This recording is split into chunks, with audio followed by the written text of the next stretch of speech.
اللہ نے فرمایا الیوم اکملت لکم دینکم، تو اس کی وجہ یہی ہے کہ آپ آخری ہیں۔ اسی طریقے سے کتابیں آتی رہی مگر بدلتی بھی رہی، کوئی کتاب جو ہے وہ محفوظ نہیں رہ سکی، ہر کتاب غیر محفوظ، متبدل ہوئی، تبدیل ہوئی، اس میں آلٹریشن ہوئی، اس کے اندر چینج کیا گیا، اس میں تصرف کیا گیا، مٹا دیا گیا، ہر کتاب۔ آج بھی کوئی کتاب محفوظ نہیں سوائے قرآن حکیم کے۔ اللہ نے قرآن حکیم کو نازل کیا تو فرمایا کہ انا نحن نزلنا الذکر وانا لہ لحافظون، ہم نے اب اس کو محفوظ کر دیا۔ اگر انبیاء کو آنا ہی تھا، قیامت تک آنا تھا، تو پھر جیسے چل رہی تھی روٹین ویسے ہی چلایا جاتا، تاکہ آنے والے پیغمبر کا کام موجود رہتا۔ کام تو ختم ہو گیا سارا، اب پیغمبر کی ضرورت کیوں ہوگی؟ پہلے یہی ضرورت ہوتی تھی پیغمبر کی کہ کتاب مٹ جاتی تھی، پیغمبر آ کے اس کتاب کو یا دوسری کتاب کو پیش کرتا تھا۔ کتاب مٹ جاتی تھی، دین مٹ جاتا تھا، بنیادیں غائب ہو جاتی تھی، توحید جو ہے وہ غائب کر دی جاتی تھی، اور اس کی جگہ شرک پھر دنیا کے اوپر مسلط کر دیا جاتا تھا۔ دنیا کی طاقتیں غالب آ جاتی، شیطانی طاقتیں غالب آ جاتی، یہاں تک کہ اللہ کے گھر میں 360 بتوں کی آماجگاہ بنی ہوئی تھی۔ تو یہ حال تھا، اور ان قوموں کو جنہیں پوری دنیا کے رہنمائی کے لیے، اس وقت کی دنیا کی رہنمائی کے لیے رکھا گیا، یعنی پوری دنیا پہ سپریمیسی دی گئی، بالادستی دی گئی، وہ تک شرکی لعنت میں مبتلا ہو گئی۔ آل ان آل نبی آتے رہے، ہزاروں انبیاء آئے، تو اس کی وجہ یہی تھی کہ نہ دین محفوظ، نہ کتاب محفوظ، نہ اللہ کا گھر محفوظ۔ پھر جب یہ سب ہم نے دیکھا کہ یہ تو سب محفوظ ہو گیا جناب، دین بھی محفوظ ہے، اور ہم تو آج 1500 سال کے بعد قوم بیش دیکھ رہے ہیں، اب تو ہمیں کوئی شک ہونا ہی نہیں چاہیے۔ اگر شروع میں ہوتے تو شاید یہ سوچتے پتہ نہیں کتنا چلے گا، کوئی سوچ سکتا تھا، یا اس زمانے میں سوچتا ہوگا کوئی سوچنے والا کہ بھئی یہ تو ابھی کی بات ہے۔ جیسے یہودی آگے کہتے تھے آپ لوگوں کی عمر زیادہ نہیں ہے، کیونکہ الف لام میم وغیرہ جو یہ حروف ہیں اس کے اعداد بتاتے ہیں کہ آپ 79 سال، 100 سال، 120 سال، 150 سال اتنا چلیں گے، بس اس سے نکالتے تھے وہ،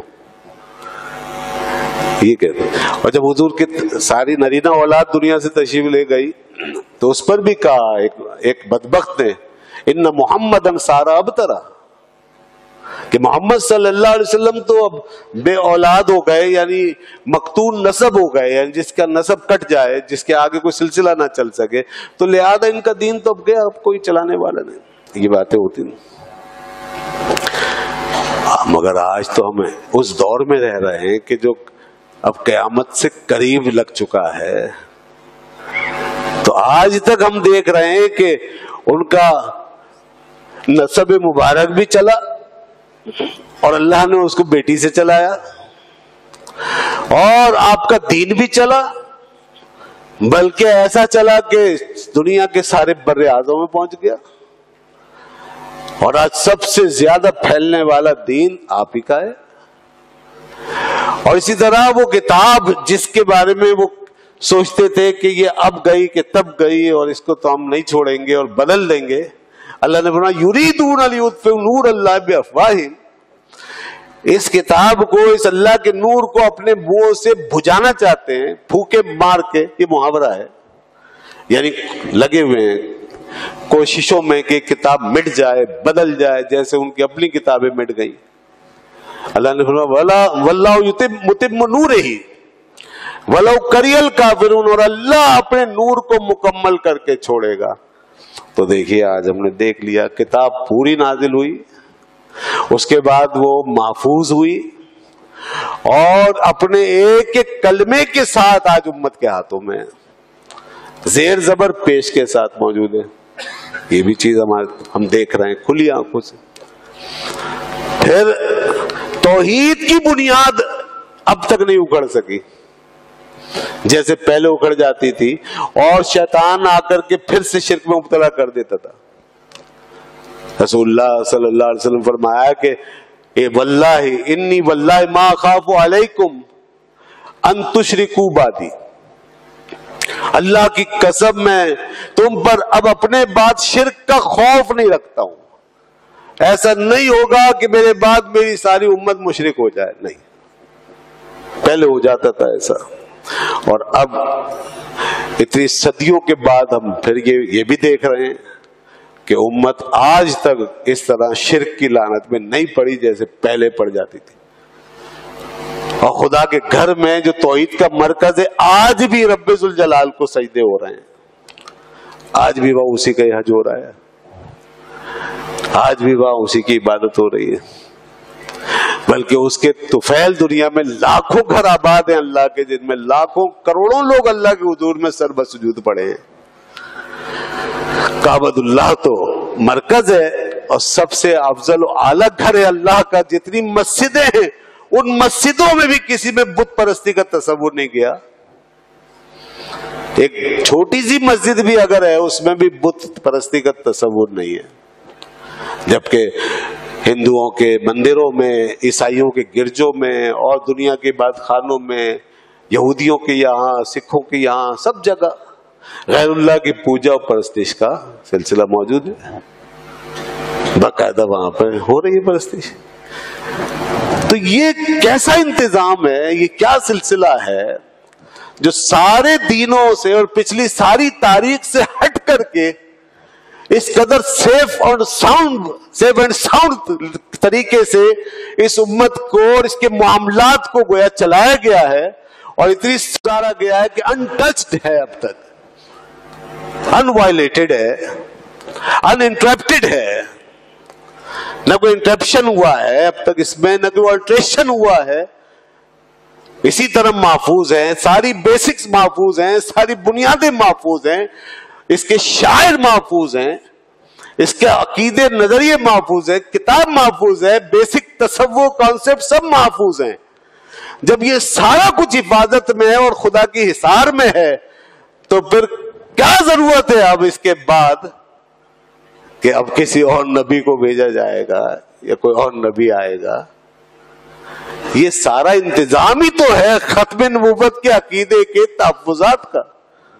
ختم عقیدے کے نبوت، ختم نبوت کا جو عقیدہ ہے اس کے تقاضوں کی تکمیل ہی تو ہے. یہ اور کیا ہے؟ یہ وہی ریکوائرمنٹس ہے اور یہ وہی ماحول ہے سارا کہ سارے تحفظ، حفاظت اور انتظام اور اہتمام کے بیچ میں ایک ایسا اللہ کا نبی تشریف فرما ہے جس پر اللہ نے خاتم النبیین کی مہر لگا دی ہے. یہ سارا دائرہ ایک مرکز کو بتاتا ہے، دائرہ محفوظ ہے، اور جب دائرہ محفوظ ہے تو مرکز بھی موجود ہے، کیونکہ کوئی دائرہ مرکز کے بغیر نہیں ہو سکتا. تو اللہ نے دائرہ بنا کے ہمیں دکھا دیا، مرکز کو دیکھنا، اس تک پہنچنا ہمارا کام ہے کہ جب دائرہ محفوظ ہے تو مرکز میں صرف ایک ہی ہستی ہے اور وہ خاتم النبیین محمد الرسول اللہ صلی اللہ علیہ وآلہ وسلم. اس سے پہلے دائرے ہی محفوظ نہیں تھے تو مرکز بدلتے رہتے تھے، کبھی ایک نبی، کبھی دوسرے نبی، کبھی ایک کا کلمہ، کبھی دوسرے کا کلمہ، کبھی تیسرے کا کلمہ. کرنو بدلی رسولوں کی ہوتی رہی، کرنو بدلی رسولوں کی ہوتی رہی، چاند بدلی کا نکلا ہمارا نبی. سب سے اولا و اعلیٰ ہمارا نبی، سب سے بالا و بالا ہمارا نبی. جیسے سب کا خدا ایک ہے ویسے ہی، جیسے سب کا خدا ایک ہے ویسے ہی ان کا، ان کا، تمہارا، ہمارا نبی. تو یہ سمجھ لیجئے وحدت فی الالوہیت اور وحدت فی الرسالت کا تصور. اب جس طرح ہم اللہ کو ایک مانتے ہیں اسی طرح اب اس وقت ہم رسول اللہ صلی اللہ علیہ وسلم کو بھی تنہا اپنا رسول مانتے ہیں. بس آپ کے بعد کسی کی رسالت و نبوت کا ہم تصور بھی نہیں کر سکتے، بلکہ آپ اپنے سے پہلے بھی تمام نبیوں کی نبوتوں کا مرکز بھی آپ ہی تھے. ہاں دوستو، سارے نبی جو آئے آپ سے پہلے ان کی نبوتوں کا مرکز بھی آپ ہی تھے. اللہ نے آپ کو وہ شان عطا فرمائی ہے، تو اس لیے مرکز آپ ہی ہے. اور اب جب آپ خاتم النبیین ہو گئے اللہ نے آپ کو خاتم النبیین بنا کے بھیج دیا ہے تو اب کسی نبوت کا تصور نہیں، ضرورت ہی نہیں۔